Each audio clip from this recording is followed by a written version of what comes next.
बिस्मिल्लाहिर्रहमानिर्रहीम स्टूडेंट्स, आज हमने चैप्टर नंबर 5 स्टार्ट करना है। चैप्टर 5 का पहला लेक्चर है और तरतीब के लिहाज से लेक्चर नंबर 30 बन रहा है। एक्सरसाइज नंबर 5.1 के पहले 3 सवाल के हम कुछ पार्ट्स को यहाँ पर करने जा रहे हैं। ये चैप्टर है फैक्टराइजेशन से रिलेटेड। फैक्टराइजेशन किसे कहते हैं? किसी गिवन नंबर को उसके फैक्टर्स की प्रोडक्ट की फॉर्म में लिख देने का प्रोसेस का नाम फैक्टराइजेशन। तो यहाँ पे आपके पास कुछ अलजेब्राइक एक्सप्रेशन होंगे जिन्हें आपने फैक्टराइज करना होगा।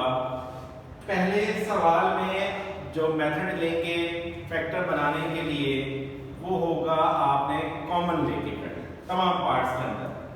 यहाँ पर आपके पास या तो 2 टर्म्स या 3 टर्म्स या 4 टर्म्स हो सकती हैं और आपने उन्हें कॉमन लेके फैक्टर्स बनाने होंगे and that process will be known as the factorisation.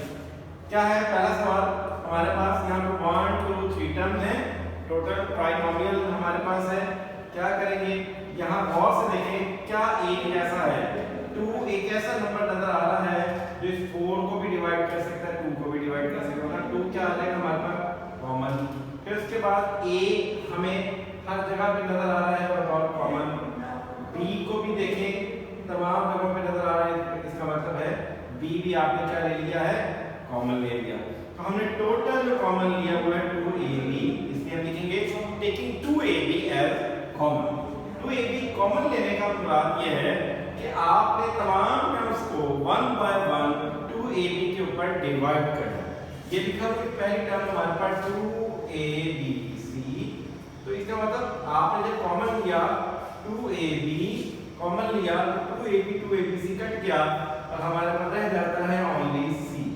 इसी तरीके से नेक्स्ट टर्म 4abx को भी जब आप 2ab पे डिवाइड करेंगे तो हमारे पास जस्ट रह जाता है 2x। In the same way next हमारे पास जब इसको डिवाइड किया कॉमन लिया तो क्या रह जाता है हमारे पास d। That is the answer. बहुत छोटा सा सवाल है, एमसीक्यू भी बन सकता है इसमें से, और शॉर्टकट हो गया। नेक्स्ट हमारे पास 1 2 3 टर्म्स का एक सवाल उठाया, पार्ट नंबर 4। यहाँ पर भी देखें 5 कॉमन नजर आ रहा है बिकॉज यहाँ पे 10 जो है वो भी 5 के टेबल पे आ रहा है, 20 वो भी 5 के टेबल पे आ रहा है। नेक्स्ट यहाँ पर a की पावर 1 है, यहाँ पे a की पावर 2 है, यहाँ a की पावर 3 है। तो आपने स्मॉलेस्ट पावर a की पावर 1 को कॉमन लेंगे, b की पावर 2 b की power 3 b raise to power 1, smallest power a की पावर 1 ली कॉमन।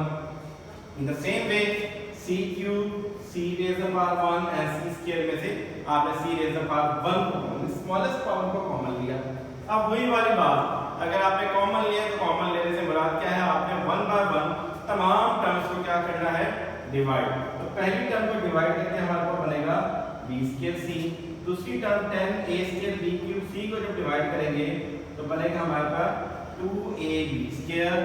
फिर 20 को 5 पे डिवाइड करते हैं 4, पावर 3 में से पावर 1 कम किया a की पावर 2, और यहाँ पर आपके पास c की पावर 2 फिर एक पावर कम की तो c की power 1। That is your answer. Next question number 2 में भी फैक्टराइजेशन है, लेकिन यहाँ पर देखें आपके पास 3 टर्म्स थी पहले सवाल में और यहाँ 1 2 3 4 टर्म्स आ गए, इनमें से भी आपको कॉमन लेंगे। अच्छा, अगर आप देखें इसको कॉमन लेना स्टार्ट करें तो इसको रीअरेंज करने की जरूरत ही नहीं। यहाँ दोनों टर्म्स में हमें कुछ कॉमन नजर आ रहा है। क्या नजर आ रहा है जी? हमारे पे a नजर आ रहा है कॉमन। तो फर्स्ट आपने इस पेयर में से a को कॉमन ले लें। a कॉमन ले लें तो ब्रैकेट के अंदर आ जाएगा 5x - 3y, यही लिखा। नेक्स्ट हमारे पास इन दोनों में देखें कॉमन लेंगे, एक तो कॉमन आएगा जो माइनस का साइन। माइनस का साइन जब आप यहाँ पे कॉमन लेंगे तो मतलब अंदर वाला ये जो प्लस है इसको हमने क्या कर देंगे? माइनस कर देंगे। इसके अलावा देखें और क्या कॉमन नजर आ रहा है? b कॉमन नजर आ रहा है। तो इसका मतलब आपने कॉमन लिया -b और हमारे पास आ जाएगा 5x लिखा आपने। फिर ये जो प्लस का साइन है आपका माइनस में चेंज हो गया, जो बाहर माइनस कॉमन लिया 3y। अब ये भी तो 2 टर्म्स है हमारे पास, इन 2 टर्म्स में से ये वाली ब्रैकेट सेम टू सेम, मतलब आपने कॉमन ले ली 5x - 3y और यहाँ रह जाता है हमारे पास a - b रह गया। That is your answer. ठीक है, क्योंकि इसको आपने एज ए प्रोडक्ट में लिया 2 चीजों की शक्ल में और ये हमारे पास क्या हो गया? फैक्टराइजेशन कंप्लीट हो गया। नेक्स्ट क्वेश्चन ऐसा है नेक्स्ट पार्ट नंबर 4, यहाँ कॉमन लेने से पहले, फैक्टर बनाने से पहले आपने इसको एक्सपेंड करना है, ओपन करना है ब्रैकेट को। ये जो z है इस ब्रैकेट के अंदर मौजूद दोनों टर्म्स के साथ मल्टीप्लाई होगी। सबसे पहले z² या x² z लिखें माइनस y² भी z से मल्टीप्लाई होगी, y² z बन गया। इसी तरीके से ये x बाहर पड़ा हुआ है, y² से भी मल्टीप्लाई होगा तो y² x minus z² x आएगा। रीअरेंज करें अगर आप, तो मैंने यहाँ पे किस तरीके से रीअरेंज किया, अच्छा ये आपने रीअरेंज करना हिट एंड ट्रायल मेथड से, यानी कि आपने इसको रीअरेंज कर करके एक जैसे लाइक टर्म्स बना लिया। तो हमने किस तरीके से कर रहे हैं, x² z को मिला रहे हैं आप थर्ड टर्म के साथ, y² x के साथ। फिर हमने लिखा माइनस z² x लिखा और ये माइनस y² z को आपने यहाँ पे लिखा। अब यहाँ पर दोनों में आपको नजर कॉमन जो आ रहा है वो है x। x कॉमन लेने पे हमारे पास आ जाता है xz या zx पढ़ लें प्लस y की पावर 2 थी और y² x x से कट गया, हमारे पास खाली रह जाता है y²। तो ये हमारे पास है। नेक्स्ट हमारे पास जो कॉमन आ रहा है इन दोनों में वो है कि z कॉमन है। z कॉमन लेंगे तो हमारे पास आ जाता है zx, बाहर माइनस कॉमन लेने की वजह से ये वाला माइनस कन्वर्ट हो गया, चेंज हो गया आपका प्लस में और रह जाता है आपको y²। फिर दोनों टर्म्स के अंदर xz, और एक बात याद रखें zx का एक ही मतलब है। तो अब हमारे पास दोनों में ये चीज कॉमन आ गई हमारे पास, xz प्लस y² लिखा आपने और यहाँ रह जाता है x माइनस z। ये हमारा फाइनल आंसर आया। ठीक है जी। नेक्स्ट क्वेश्चन नंबर 3, वो भी फैक्टराइज करने का सवाल है। 1 2 3।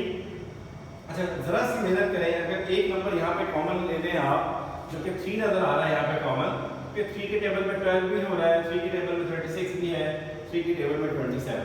तो हमने क्या किया, पहले सिर्फ 3 एज ए कॉमन लिया। जैसे कॉमन लिया हमारे पास आ जाता है 12 को 3 पे डिवाइड करें 4, 36 को 3 पे डिवाइड किया 12, 27 को 3 पे डिवाइड किया आ गया हमारे पास 9। अब जरा देखें ये 4x² जो है इसको लिख दिया हमने 2x का square minus 2 first into second plus ये जो 9 है 9 किसका स्क्वायर है जी 3 का। अगर फर्स्ट हमारे पास ब्रैकेट में यहाँ लिखा हुआ था 2x लिखा, सेकंड नंबर पे b की वैल्यू लिखी हुई थी 3 का। अब यहाँ पे एज ए फार्मूला, यहाँ फार्मूला रखता महसूस हो रहा है कौन सा वाला, a² minus 2ab plus b² equal होता है a minus b whole square. ठीक है जी। तो ये फार्मूला अगर आप लगाते हैं तो उसके मुताबिक यहाँ पर a की वैल्यू 2x है और b की वैल्यू क्या है हमारे पास 3 है, लिहाजा ये बनेगा 3 है। तो किस लिखा आपने a माइनस b यानी कि 2x माइनस 3 होल का square. That is your answer. Thank you.